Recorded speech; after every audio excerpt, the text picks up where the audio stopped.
2006. How old were you? What were you doing? TSM's Björksen was 10 years old. The StarCraft champion Leif was 9. The ESL started running Intel Extreme Masters in 2006. It has existed for half of those players' lives. Our beginnings were at a time when CRT monitors were still a thing, and Warcraft 3 was a top game. Fly is really going for, there are so many wisps there around. By today's standards, it wasn't glamorous, it was little. We were talking about tens of thousands of viewers, not millions. But we wanted to travel the world and show gamers on all continents what esports was all about. The thrill, the passion, the joy, the hard work, the excitement. We started in the corner of a trade show, but this is becoming history. 50 odd events, and today we are here, in a major US sports arena. Intel Extreme Masters San Jose. This is the new chapter, and you are in it.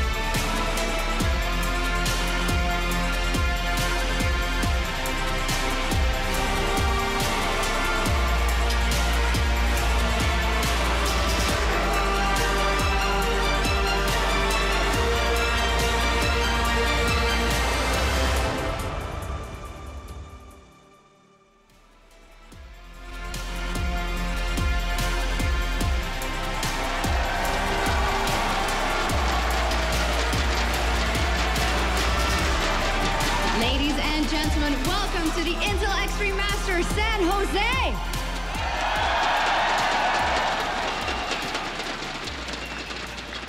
I'm Ify Shokusuportra, and we're broadcasting to you live from the legendary SAP Center here in downtown San Jose. And well, it's actually the first time that we come to a sports stadium in North America with the Intel Extreme Masters. So it's going to be an incredible weekend as we go looking for our next IEM champion. Now, let's take a look at the schedule to see what we've got planned for you guys. We're going to start off today with our 2 quarterfinal best-of-3 games, followed by our first semifinal, also best-of-3. Then we'll be back tomorrow at noon Pacific, which is 9 p.m. Central European time, as we kick off our second semifinal, also a best-of-3. Then we'll have our Celebrity ARAM game, where Hotshot GG takes on Saint Vicious. I see you guys are hyped for that. It's going to be a lot of fun. And we will close everything off with the grand final, a best-of-5 to find out who will be our next Intel Extreme Masters champion right here in San Jose. That's what we've got in store for you. And now I'm going to let the guys over at the expert desk take things over. Thank you very much, Shocks. I am Rivington Bisson III here at the expert desk with my brain trust for this tournament here at the Intel Extreme Masters. Stephen Snoopy Ellis. We have Christopher Monte Cristo Michaels, and obviously Brandon St. Vicious DeMarco. Guys, thanks for joining me on the desk. We're going to have an awesome week. We kind of get to see the North American scene plus a few other teams in the European scene kind of take a stab at 420 here. We get the new patch. We're going to be having a lot to go through. So let's take a look at the brackets first to see how today is going to roll out. We are going to have 3 games today. They are in best-of-3 formats. And our first matchup, as Shock said, is going to be that Unicorns of Love versus Lion Gaming. Next up, we're going to have Pain Gaming versus Cloud9, and then we'll see between that first game of Unicorns in Love versus Lion Gaming, who will face off against Team Solo Mid in the third matchup of the day. There's a lot to talk about as we go into this weekend. There's a lot for you, the viewers, to keep your eyes open and ears open as well, eyes peeled and ears open, if you will, for that and all the information we have. And there's so much to talk about. Let's start with the fact that patch 420 now, we're going to see these games. We've seen a bit of OGN hitting that up over the past few weeks. Start with you, Monte Cristo. You've kind of been, that's your realm. What have things been like? Just, has it been crazy? Has it kind of been relaxed? Well, I mean, we're going to see a lot of differences coming in here. And I know that Steven and I, Snoopy here, have been watching some of the teams scrim here in the West as well. And there's been such a diversity in terms of the champions that we've seen. I've seen a lot of stuff in scrims that I haven't seen in OGN. I've seen a lot of stuff of an OGN that I haven't seen in scrims, but kind of the main storyline has been a lot of these poke-oriented, big AP long-range mages in the mid lane. It's all about controlling that dragon. It's all about controlling the Baron fights right now, because that's the fastest way to victory. And those percentage stats that you can get from the dragon really do stack up in the late game. And that new Baron buff makes it mean that if you get that first Baron, it's almost certainly going to be an immediate win. And talk about the stacks a little bit. Obviously, our junglers here on the table. What is kind of the priority of Dragon now? Will we see teams kind of giving up first Dragon, allowing that to happen, want first 3? So it seems that every single team around like 13-minute mark seems to prioritize Dragon. And that's why we're seeing a lot, as Monty said, a lot of these mages like Xerath or your LeBlancs or these kind of control champions that kind of dictate how people come into the Dragon.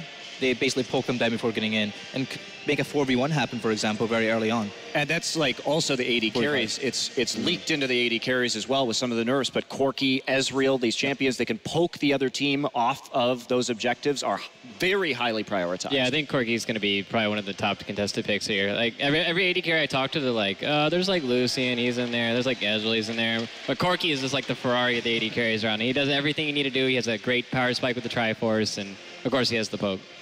So are we going to expect these to be kind of, as we went into Worlds, people said mid-game, mid-lane. What do we kind of think for this, Monty? What is the aspect we'll be looking at for these games? It's, like I said, we may see some LeBlanc like we've seen in the Korean scene, because that gives you a hybrid poke champion, because she can get in and out so quickly with distortion that she can serve as a poke champion, as well as having that assassination role. But also champions like Xerath, we may see a little bit of Twisted Fate as well coming in. Just, it's all about that long range. It's all about the control that you get in the mid lane right now. Because if you can poke your opponent out of the mid lane too, it can give you a free shot at that first dragon, which is so huge, because those 8% stats that you get on AD and AP out of that, because it's a percentage stat, the longer the game goes, the gold value of that goes up and up and up and up and up.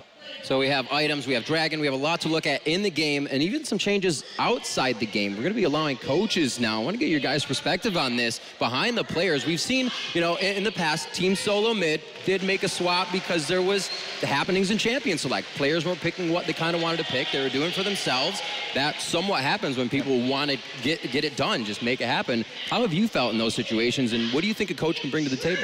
I think it's actually extremely important that a coach is in this setting in Champions Select, because what players do when they go into it, they have a clear strategy, they go into it. The coach sets it out beforehand, and it seems to be very clear cut, and they know what they're doing.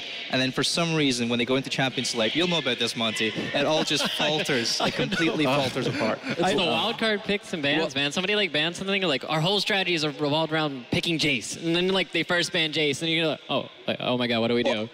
Okay, come on, man. I got to call you out a little bit here, because on your show, League Central, you were of the mind that these coaches were not going to affect those picks and bans. Not for our team personally or something. I want to get back to this. I want to get back to this later, but we do have to throw it over to Shox right now. We're going to get the player intros and get those guys on stage.